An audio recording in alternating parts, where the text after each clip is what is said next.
Hi, everyone. Today, I'm Yvonne Johnson, the Vice President of Advocacy for National PTA. And I'd like to introduce our staff. Amanda. Thanks, Yvonne. Hi, everyone. My name is Amanda Lowe, and I'm Director of Government Affairs. And my name is Leslie Pollock, and I'm the Senior Manager of Government Affairs. And we are a rock star group. So today we're here to talk to you about LegCon 2021 Live. We're super excited for our virtual legislative conference, which is next week. And I know it's not the same as being in person, but it's going to be amazing. We have so many people registered. It's just so exciting. So obviously we're going to have our Hill Day on Wednesday, March 10th. And we are super excited for everyone to meet with their members of Congress. And today we're going to talk about how that's going to go and the Hill asks, because I know people are having a little angst about this. So we're going to talk, the agenda today is why should you participate in Hill visits? So the value of it. We're going to talk about the actual asks. And we're also going to show you on the website where to locate the Hill Day asks and any additional resources to help you in your advocacy efforts. Why should you participate in Hill visits? Well, firstly, it's a chance for you to bring important attention to the issues that PTA stands for, our positions, and our public policy priorities. You should always personalize, if you can, in a Hill Day visit with your member of Congress, personalize one of the asks. So a good example is the nutrition. Nutrition, we're asking for funding for child nutrition, and we'll go into that more later. But if you know of a situation in your community or in one of your schools or somewhere that you can share that story with your member of Congress, it makes it so much more real to the senator or the congressman or congresswoman. So try to personalize the stories.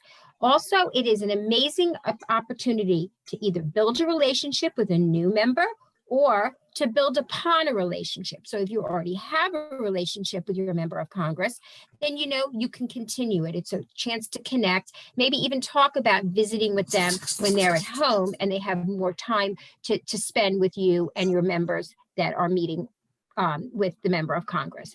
And of course, it is a chance for us to show how powerful our collective voice is as PTA. Thanks so much, Yvonne. That was a fantastic overview of why to participate in Hill visits.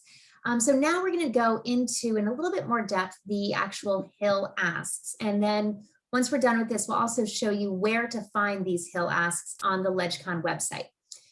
So the Hill asks are, the first is to make meaningful, robust investments in education in the next COVID relief package. The second is include schools in any comprehensive infrastructure package. The third is to increase funding for the statewide family engagement centers to 20 million. The fourth is to improve the federal school meal program through child nutrition reauthorization. And the last, the fifth, is to support policies which protect all students, including students from historically marginalized populations and communities. And now we'll go in depth into each of these. Thanks, Amanda. So first, we're going to talk about making meaningful, robust investments in education in the next COVID relief package. And obviously, everybody knows this is a very evolving situation. It changes sometimes day to day. But what we want to see in this next package is that our families get the things that they need. So what has happened to public schools and what they're facing due to what the pandemic, due to COVID. And so we really want to make sure that the critical needs are met for our families. Schools across the nation need support in the following areas. We've got to have a safe transition to reopen our schools. That's what people are talking about. We all want our kids back in physical buildings, but it has to be done safely. And we have to do it, making sure that we're meeting what the guidance is suggesting. And so that's super important to be in the COVID relief package. We have students that live in trauma. They were living in trauma before the pandemic. And now there are students, and they've been living in it since it's been a year. So remember, we were all together last year, a year ago at LegCon. We were the last people to be seen on Capitol Hill. And here we are a year later. So imagine these kids are, living in trauma. And there's also this screen time that kids are only on a screen, and they're having all these social, emotional you know, they're feeling, overwhelmed, and we have to make sure that they're getting the supports and resources they need. And there's, of course, the instructional issues. We have to measure learning loss. We have to see some kids haven't logged on since last year. We have to know where our children stand as far academically. And of course, there's the digital divide. So our most vulnerable students might not even have had a one-on-one technology. They might not have connectivity, and all of these things need to be invested in by the federal government. The next ask is increasing funding for statewide family engagement centers. Many of you that have been around have known that this has been an ask for PTA for many years. And now we're asking for $20 million in the FY budget 2022. If we had statewide family engagement centers in every single state, imagine that there would be a centered place in each state to help families navigate all these difficult times. And we really need to provide competitive federal grants so that statewide entities could promote and implement, family engagement strategies and help our families, maneuver what's going on in our education system. Just even understanding, parents are home, they might have 3 kids under the age of 8, and they're trying to navigate working and working, teaching their kids basically because they're online. And we really need them to invest. We need to invest in making sure that we have strategies for families. Teachers and our children's schools are facing more challenges than ever. And if we had effective engagement between parents and the school, this would be really helpful for our parents to be able to come out of this pandemic feeling, more empowered. And it is critical to ensure that families are meaningfully engaged. And it's really important to remember that in everything that we do, we want to make sure that the parent voice is heard. And if we have this investment in our statewide family engagement centers, this will make that a reality. Thanks, Yvonne. So we're also asking our members of Congress this year to make sure to include schools in any comprehensive infrastructure package. Now, sometimes when people think of infrastructure, they think of roads and bridges. But really infrastructure encompasses school buildings as well. And we want to make sure that that's included in the next package that is passed. So as we know, crumbling school facilities pose significant health and safety threats to more than 50 million students and 3 million teachers in public schools. What you might not know is the average school building is actually roughly 44 years old. What this means is that across the country, students and educators are learning and working in crumbling buildings, oftentimes with asbestos, contaminated water, and mold. While the pandemic has been highlighting the urgent need for major repairs to school facilities, states are simultaneously confronting unprecedented budget shortfalls, and schools are facing painful funding cuts that undermine their ability to address these challenges on their own. So that's why we need federal support. Through a comprehensive infrastructure package that includes school infrastructure. Specifically, PTA this year, we're urging our members of Congress to co-sponsor and pass a bill called the Reopen and Rebuild America's Schools Act of 2021, oftentimes abbreviated as RASA, R-A-S-A. And this is a great bill. It would provide a grant program for schools to improve their infrastructure. It would create a publicly accessible database of school facilities, their age, their condition. And importantly, it would require states that participate in the RASA grant program to consult teachers and to engage families in any decisions that are made about their school infrastructure projects. So this is a bill that we are supporting, and we're asking our members of Congress to support this year. Thank you so much, Leslie. Our fourth Hill ask is to improve the federal school meal program through child nutrition reauthorization. But we've really broken down our Hill ask into 2 kind of smaller ones that I'll go over briefly. But I want to start out by saying that PTA really has a long and proud history of being a leader around child nutrition. We know that we know that children who have enough to eat and they eat healthy foods are available to learn, and it's linked to greater academic success. In terms of our Hill asks, the first is focusing on the nationwide child nutrition program waivers. So these were issued in 2020, and they have allowed the school meal program to respond to the pandemic, which is fantastic. And Congress has granted this waiver authority through the fiscal year 2021. But what PTA is asking specifically around this is that Congress extend the waiver authority to allow the child nutrition programs to better meet the needs of struggling families through the next school year and beyond. We know that the effects of the pandemic will not end at the end of fiscal year 2021, and so we would like to see these waivers extended. The second ask is around the child nutrition reauthorization. So last spring and last year, Congress started to have some hearings in both the House and the Senate around child nutrition reauthorization. Then the pandemic came and Congress immediately turned their attention towards, rightfully so, towards the pandemic and addressing that. However, we would like to see that child nutrition reauthorization is considered in this Congress, and that the hearings continue and that some meaningful changes are made in child nutrition reauthorization. So that is our second ask for child nutrition reauthorization.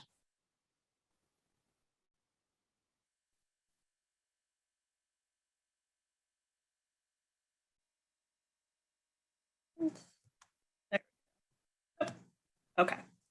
Thanks, Leslie. And so our final ask is around supporting policies which protect all students, including students from historically marginalized populations. PTA believes that all students have the right to a quality, equitable education in a safe, supportive, and inclusive school. We know that every student, regardless of their race, religion, ability, or socioeconomic status, can reach their full potential when the school environment is one in which they feel truly valued. PTA has a proud legacy of advocating for policies and legislation that ensure equity for every student, are grounded in social justice, and support the whole child and family. So we have two particular asks, excuse me, around this one. The first is that the bill that was introduced last Congress, called the Keeping All Students Safe Act, or CASA as it's sometimes referred to, is reintroduced and passed this Congress. CASA would ban the use of seclusion and the use of dangerous restraints on students in schools. The bill would also prohibit schools from physically restraining children, except when necessary to protect students and staff. And importantly, this bill would provide school personnel with the training to address challenging behaviors in a proactive and safe manner.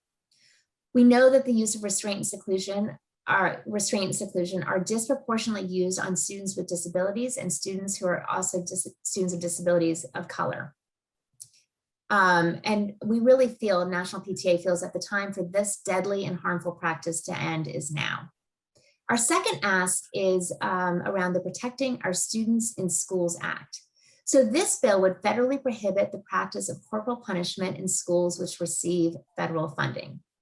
The legislation would also establish a grant program to assist states and school districts in improving the climate and culture of schools across the country. Substantial research has demonstrated that the use of corporal punishment in schools is not associated in any way with improved student outcomes. Instead, the results of corporal punishment often mimic outcomes similar to children who suffer physical abuse. So PTA is calling on Congress to reintroduce this bill, this Congress, and pass this bill and end this dangerous practice in schools. Thanks, Amanda. So I'm going to attempt to show you all how to access the resources section of the website. This is a one-stop shop for all the information you'll need for Hill Day, including the PTA Hill asks that we've gone over today, some helpful frequently asked questions, a list of hypothetical situations that you might run into, and how to kind of deal with those situations. For example, what if I don't know the answer to a question that a member of Congress asks? And sneak peek, the answer is don't worry about it. But there's a lot of really great stuff in there. We'll also be including supplementary materials like sign-on letters, bill summaries, if you want to really dig in to these Hill asks and to go to your meetings on the 10th prepared. We highly recommend you go to this resources page and check back often because we're constantly adding things. So let me see if I can switch to that screen to show you all, just kind of walk through what that's going to look like. So here we go. All right, so this is on the PTA webpage. Let's actually pretend like we're starting from the homepage. So here's the PTA, National PTA homepage. You'll see we have a handy little banner at the very front that says registration open for the virtual legislative conference that's happening next week. I would click on learn more, and it's loading. There we go. Here you'll find the kind of homepage for the legislative conference. You'll see on the side, there's a registration button. So if your friends haven't registered yet, please encourage them to do so. There's also a link to the schedule that's being constantly updated with more information on our advocacy award winners. But the piece that I really want to point out right now is this resources page.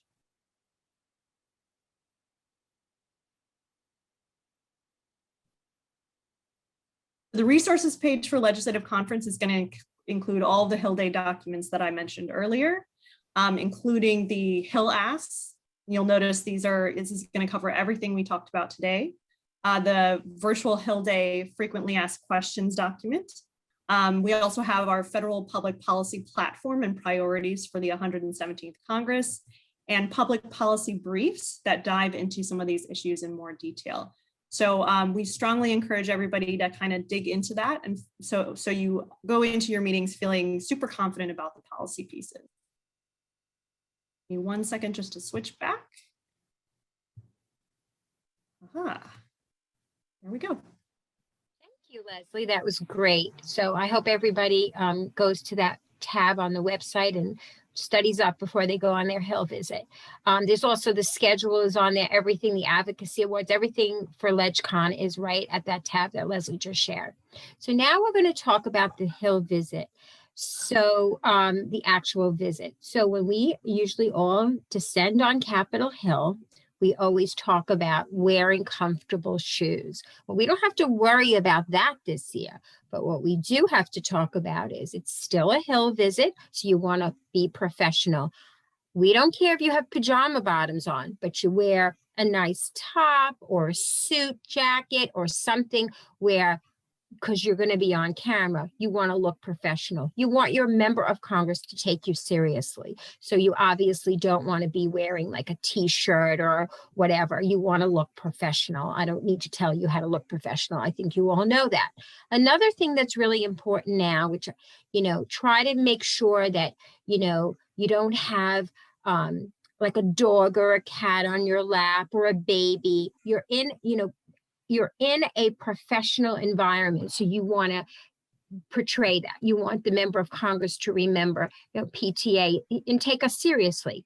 Another thing that's a big no-no is you cannot be in your car and have the camera moving. I don't know about you, but that makes me car sick when someone is trying to talk or be on a Zoom and they're in their car. You need to be present because you are giving your undivided attention to that visit with that either senator, congressman, or congresswoman. So please remember those things.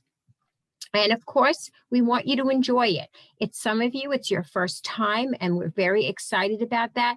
This is the best part of LegCon or the Hill visits, getting to meet your members of Congress and, again, building those relationships.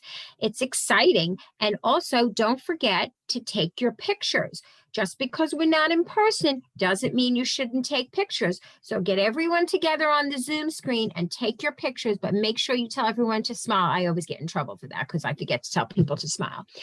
And then, share out the pictures because it's still, we want to, have memories of this very unusual legislative conference that we are doing virtually. So, and please enjoy the visits. You will, everybody, it's just a great experience. I know that the first time I went, I was blown away.